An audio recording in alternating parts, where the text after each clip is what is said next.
साहित्य लहर में आपका स्वागत है।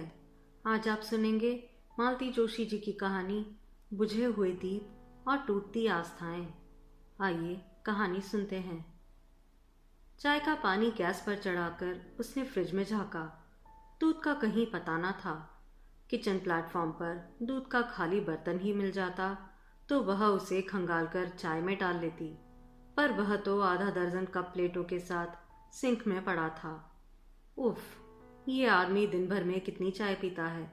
कम से कम यह तो सोचना चाहिए कि स्कूल से लौटने के बाद उसे भी चाय की तलब होगी, खासकर आज जबकि उसका शनिवार का व्रत है। यह भी नहीं हुआ कि सामने की गुमटी से एक पैकेट ही लाकर रख देते। दूध खत्म हो गया है क्या? उसने जानबूझकर बाहर आकर पूछा। पति ने टीवी से नजरें हटाए बिना ही जवाब दिया, फ्रिज में नहीं है ना, तो खत्म ही हो गया होगा। आधा लीटर तो लेती हो, उसका भी पंचनामा करने बैठ जाती हो। वह भुनभुनाते हुए भीतर लौट आई। हूँ, ये आधा लीटर दूध भी कैसे जुटा रही हूँ मैं ही जानती हूँ, पर उन्हें तो दीन दुनिया से कोई मतलब ही नहीं है। सब कुछ उसके भरोसे छोड़कर वह निश्चिंत हो गए हैं। उसने किसी तरह वह काली चाय ही गटक ली और फ्रिज में से लौकी निकालकर छीलना शुरू कर दिया। कुछ देर बाद पतिदेव भीतर आए। तुम्हारी चाय बन गई क्या? दूध तो है नहीं, चाय काहे से बनेगी? शिट, मैं सोच रहा था अपने लिए बनाओगी तो 2 घुट मैं भी ले लूंगा। दूध ला दीजिए, अभी बना देती हूँ। सुबह थोड़ा ज्यादा ले लिया करो। घी और मक्खन तो तुम्हारे राज में सपना ही हो गए हैं, पर कम से कम चाय तो मन भर के पीने दो। सब्जी काहे की बना रही हो? लौकी। इससे सस्ती कोई सब्जी बाजार में नहीं है क्या? ये आपसे किसने कह दिया कि लौकी सस्ती है? एक आदमी को छोड़कर बाजार में कुछ भी सस्ता नहीं है। दालें सोना हो रही है और प्याज आसमान छू रहा है। सामान्य आदमी का तो जीना ही दुभर हो गया है। बड़बड़ाते हुए उसने कटी हुई लौकी एयरटाइट डिब्बे में डालकर फ्रिज में रख दी और कहा, अपनी पसंद की कोई सब्जी ला दीजिए, फटाफट बना दूंगी। मुझे बहुत भूख लग रही है। सुबह से सिर्फ 2 केलों पर हूं। तो ये व्रत उपवास करने के लिए किसने कहा था? क्या मैं अपने लिए कर रही हूं? अगर मेरे लिए कर रही हो तो मत करो। यही चीजें मेरा रास्ता रोकती है। मतलब तुम्हारे पुण्य आड़े नहीं आते तो कब का छूमंतर हो गया होता। मैं भी छूट जाता, तुम भी आजाद हो जाती। बस जब भी देखा कि विवाद जरा ज्यादा गहरा गया है या कि अपना पक्ष कमजोर पड़ रहा है तो झट से मरण द्वार पर जाकर खड़े हो जाते हैं। शुरू शुरू में तो वह डर जाती थी, पर अब इस इमोशनल ब्लैकमेल का उस पर कोई असर नहीं होता, बल्कि गुस्सा ही आता है। इच्छा होती है कि कह दे, मरना है तो जाकर मरो ना, बार बार धमकी क्यों देते हो? ऐसे जीते जी भी मुझे कौन सा सुख दे रहे हो? पर कह नहीं पाती, संस्कार आड़े आ जाते हैं। फिर डर भी लगता है, वैसे ही दिमाग खराब चल रहा है। अगर बात लग गई और सचमुच कुछ कर बैठे तो वह जिंदगी भर अपने आप को माफ नहीं कर पाएगी। घर वाले खा जाएंगे, सो अलग। बाहर टीवी की आवाज फिर से आने लगी। वह समझ गई कि वे बाजार नहीं जाएंगे, अपनी सिगरेट लेने चले जाते हैं, यही गनीमत है। नहीं तो उसे ही पान के ठेले पर भेज देते। उसने लौकी बाहर निकालकर छौंक दी, दाल चावल का कुकर लगाया, आटा गूंथ कर रख दिया और बर्तन साफ करने में जुट गई। जितनी तेजी से उसके हाथ चल रहे थे उतने ही रोज से वह भुनभुना रही थी। जानते हैं आजकल मेहरी नहीं है, फिर भी बर्तन का ढेर लगा देते हैं। हर बार नई पतीली निकालेंगे। मेहरी होती तो बिदक कर भाग जाती, पर ये जो बिना पैसे वाली नौकरानी है ना, ये भाग कर कहाँ जाएगी? उसे तो यहीं खटना है। तवा गैस पर रखकर उसने प्लेट लगा दी और खाने के लिए आवाज दी। उसकी पूरी रोटियां बन गई, पर वे नहीं आए। फिर उसने अपनी भी प्लेट लगा ली और आवाज दी। वे भीतर आए, तब तक वह एक रोटी खा चुकी थी। उसे सचमुच जमकर भूख लगी थी। वे बेमन से थाली पर बैठे और कौर चुभलाते रहे। अपनी नाराजगी को, नापसंदगी को जाहिर करने का उनका यह तरीका था, पर उसने ध्यान नहीं दिया। वह अपना पूरा खाना खाकर ही उठी। खाना खाते हुए उसे याद आया कि 2 दिन से बड़े भैया का पत्र आया पड़ा है। उन्होंने 1-2 पते दिए थे। पूछना चाहती थी कि वहां संपर्क किया या नहीं, पर उनका मूड देखकर चुप रह गई। इस समय पूछना बर्रे के छत्ते में हाथ देने जैसा होगा। वैसे भी आजकल बड़े भैया का नाम लेते ही उन्हें आग लग जाती है। कहते हैं, तुम्हारे भैया तो चाहते हैं कि मैं उनके दोस्त के दफ्तर में चपरासी बन जाऊं। यह सच है कि भैया बहुत अच्छी नौकरियों के प्रस्ताव नहीं दे पा रहे थे, पर यह स्वाभाविक ही था ना। इतनी अच्छी नौकरी थी, वह नहीं रह पाई। अब जो भी मिल रही है, कम से कम उसे काम चलाऊ रूप में तो स्वीकार किया जा सकता है। खाने के बाद उसने बर्तन साफ किए, रसोई समेटी। रोज तो सुबह के लिए सब्जी भी काट कर रख लेती थी, पर आज घर में कोई सब्जी नहीं थी। वैसे भी कल इतवार था, उसे स्कूल जाना तो था, पर देर से। कमरे में आकर उसने बिस्तर ठीक किया और कल के लिए बैग जमा कर रख लिया। कार्यक्रम तो 6 बजे से है, पर स्टाफ को 2 बजे बुलाया है। उसके जिम्मे रंगोली है, स्टेज की सजावट है, गमलों का कलात्मक संयोजन है। यह सब करते कराते उसका हुलिया ही बिगड़ जाएगा। 5-10 मिनट जो भी मिलेंगे उसमें उसे तैयार होना है। इसलिए एक अच्छी सी साड़ी, कंघी, कील काटे, थोड़ा सा मेकअप का सामान, फेस वॉश, नैपकिन सब रख लिया और बैग अलमारी में छुपा कर रख दिया। अभी देख लेंगे तो शुरू हो जाएंगे। किसे रिझाने जा रही हो? अब 4 लोग आएंगे तो उनके सामने खिलखिलाती तो नहीं जा सकती ना मैं। पर आजकल उसका सजना सवरना एकदम संदेह के घेरे में आने लगा है।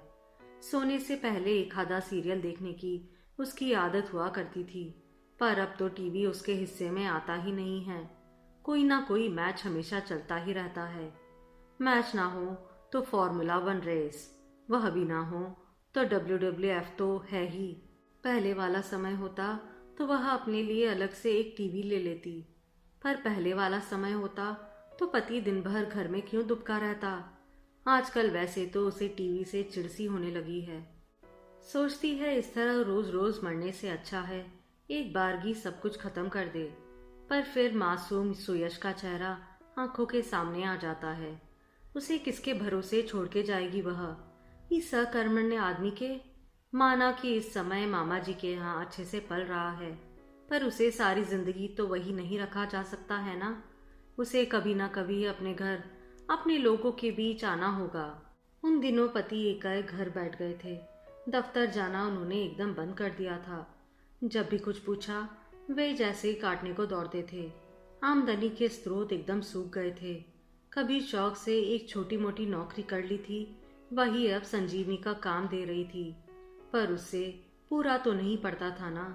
पति से छुपकर ही फिर उसने पति के एक कलीग से भेंट की। पता चला गबन के मामले में नौकरी से निकाल दिए गए हैं। उसके तो पैरों तले की जमीन ही खिसक गई।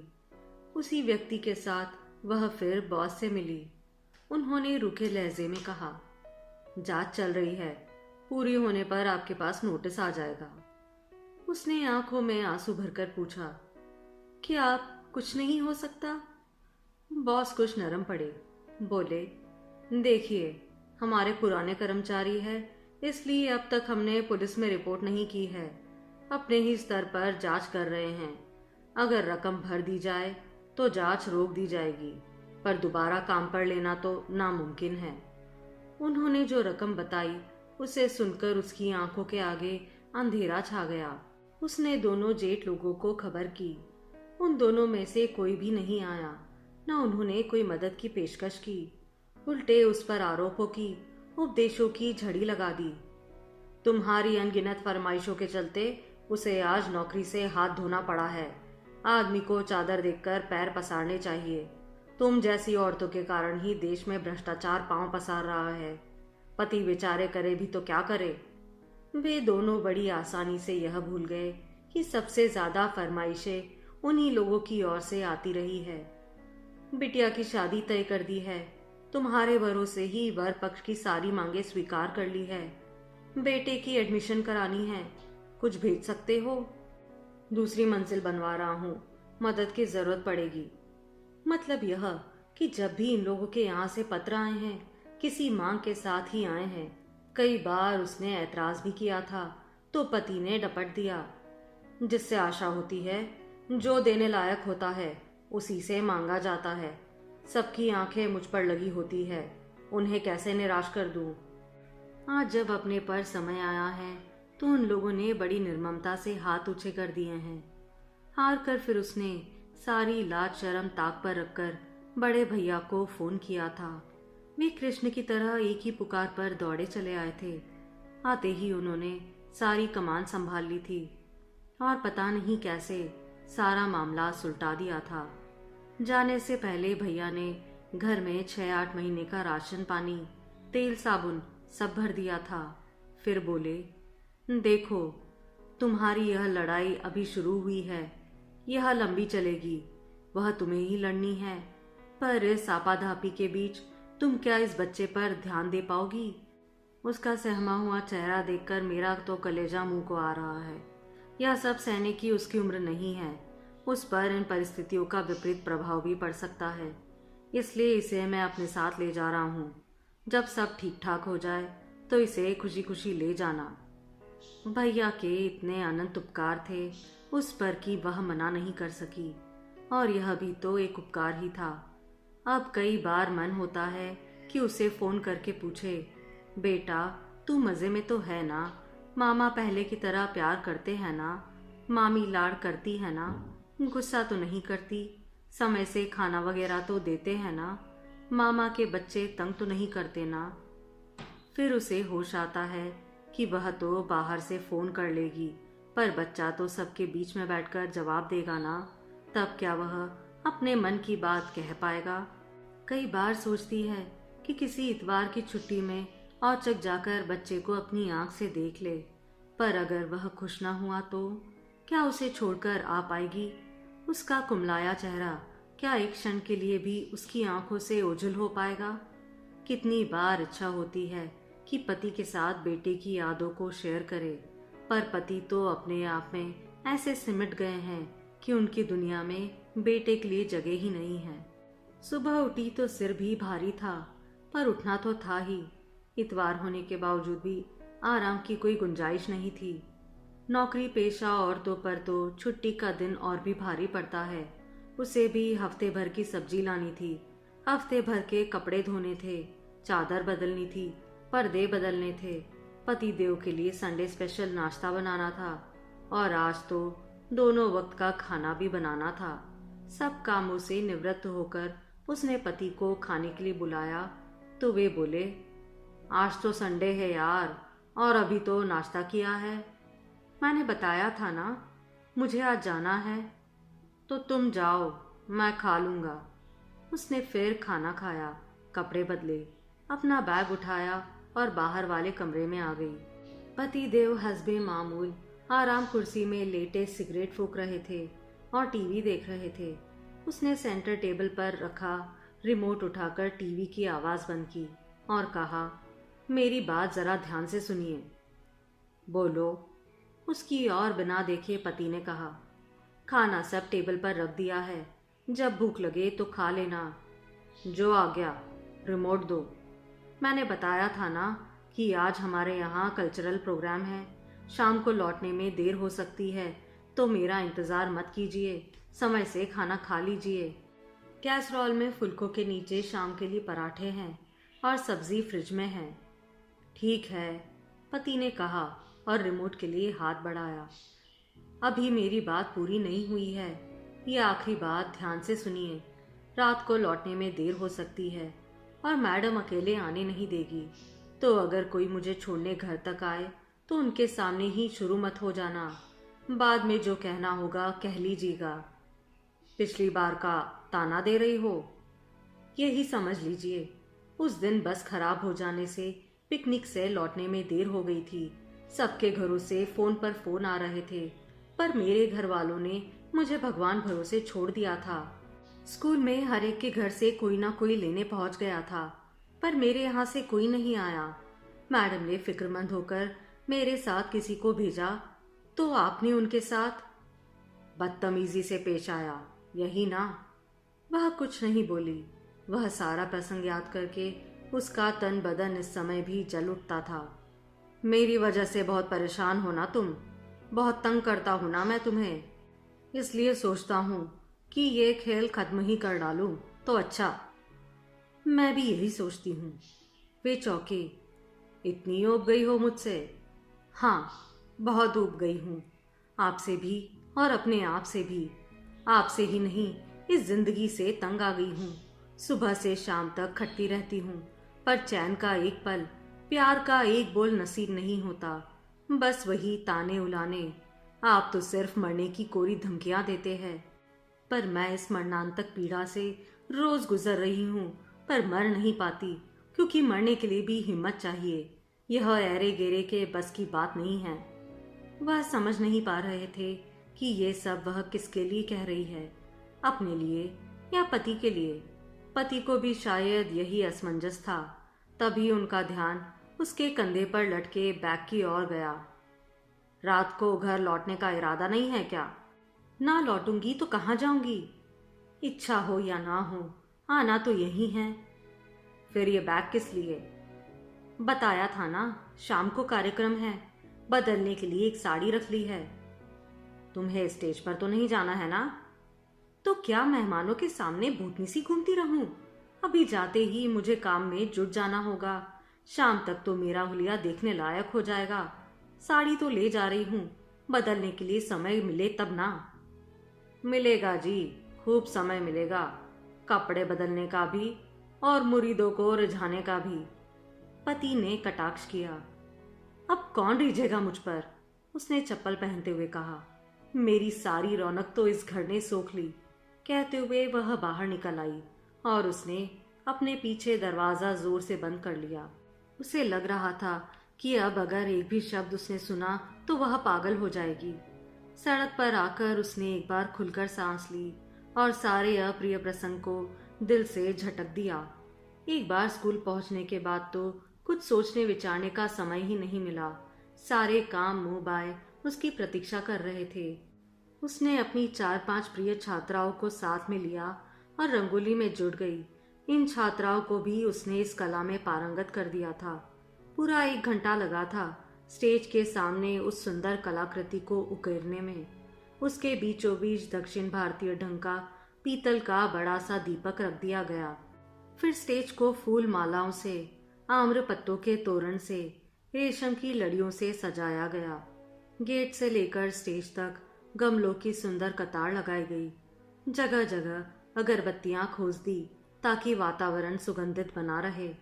यह सब करते कराते 5:30 बज गए थे, पता ही नहीं चला। वह भागकर स्टाफ रूम में पहुंची।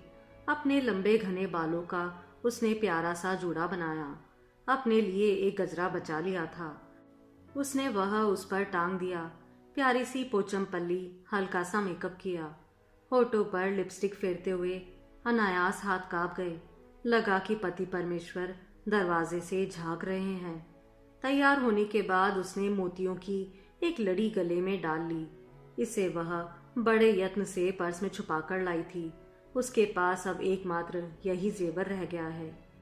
बड़े भैया जब सारा काम सुलटाकर वापस जा रहे थे तो वह उनके पास जाकर खड़ी हुई। अपने गहनों का पर्स उसने भैया के सामने उलट दिया और कहा, भैया, मैं नहीं जानती आपने कितना खर्च किया और कहाँ से किया। उनका अंशतः भुगतना भी यदि। भैया का चेहरा एकदम तमतमा गया, आंखें अंगार हो गई। पागल हो गई हो तुम? मैं तुम्हारे गहने लूंगा? उसका चेहरा इतना सा निकल आया, आंखें डबडबा गई। कुछ क्षण बाद भैया का आवेश भी थोड़ा ठंडा पड़ गया। बोले, ऑन द सेकेंड थॉट मैं सोचता हूँ ये गहने ले ही जाऊं। सुयश की अमानत के रूप में ये मेरे पास सुरक्षित रहेंगे। यहाँ रहना ठीक नहीं है।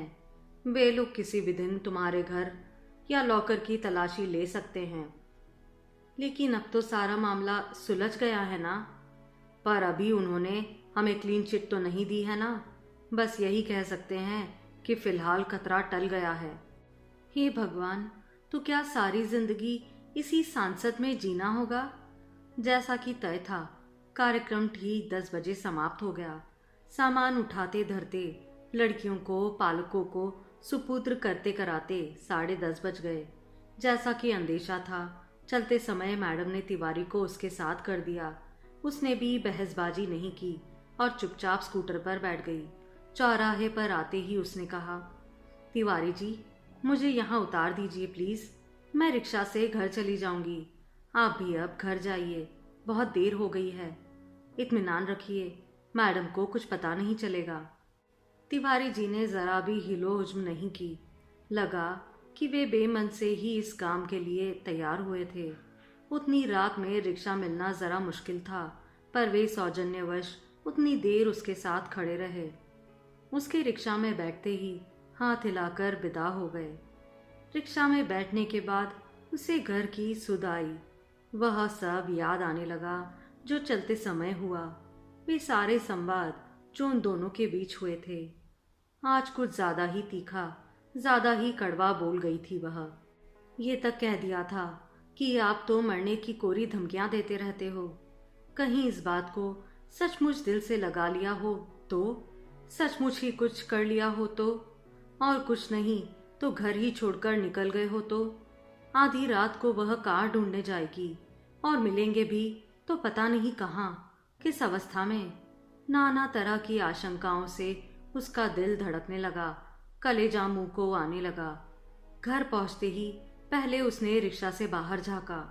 खिड़कियों के पर्दे से भीतर का प्रकाश छनकर बाहर आ रहा था। मतलब घर पर तो हैं, पर कैसे, किस अवस्था में? पैसे देकर जब रिक्शे को विदा कर दिया तब उसे टीवी की आवाज सुनाई दी। शायद मैच के आखिरी ओवर्स चल रहे थे। प्रेक्षकों की उत्सुकता चरम पर थी। यह शोर से जाहिर हो रहा था। उसने खिड़की से झांक कर देखा। श्रीमान जी बदस्तूर आराम कुर्सी में लेटे सिगरेट फूंक रहे थे और मैच देख रहे थे। तभी फील्डर के हाथों एक कैच छूटा और पति ने इतनी भद्दी गाली दी कि उसके कान झंझना उठे। उसके तन बदन में तो जैसे आग लग गई। छी, ये आदमी है या चिकना घड़ा? क्या इसकी रीढ़ में हड्डी ही नहीं है? क्या मान अपमान सब उठाकर इसने खूंटी पर टांग दिए हैं। और इस अकर्मण्य बेशरम आदमी के लिए मैं पूरे रास्ते चिंता करती आई हूँ, देवी देवता मनाती चली हूँ। क्या इसमें अब जरा भी स्पार्क नहीं रहा? ऐसे बेगैरत आदमी के साथ कोई एक छत के नीचे कैसे रह सकता है? घंटी बजाने के लिए उठा हुआ उसका हाथ अपने आप नीचे आ गया और वह वहीं सीढ़ियों पर धम्म से बैठ गई। आप सुन रहे थे मालती जोशी जी की कहानी बुझे हुए दीप और टूटती आस्थाएं।